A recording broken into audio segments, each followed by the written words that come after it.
Oke, saya mengucapkan terima kasih kepada Ibu Tika Parani selaku owner dari Jego Clinic dari langsung datang ke Makassar untuk mendatangi acara pembukaan di Jego Clinic Makassar ini.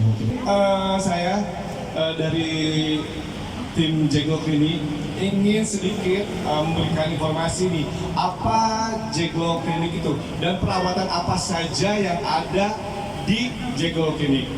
Dan sebagai informasi juga, Jego Clinic ini alhamdulillah sebelumnya kita pusatnya di Bandung. Kita di Surabaya, di Bandung ada 2, Bandung daerah Kurdi dan juga Kopo. Yang cabang ketiganya di Surabaya. Alhamdulillah ini Makassar adalah cabang yang keempat. Misalkan untuk persiapannya seperti itu. Nah, Jego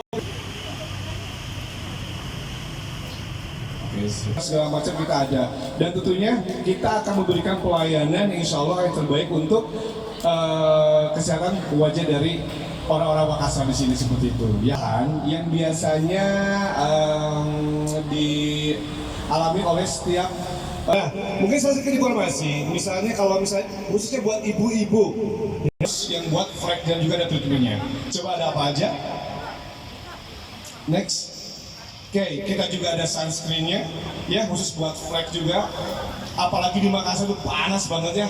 Itu wajib sunscreen ibu-ibu. Oh, makanya wajib tuh kinclongnya. Makin sama makin nanti ke Jego ya.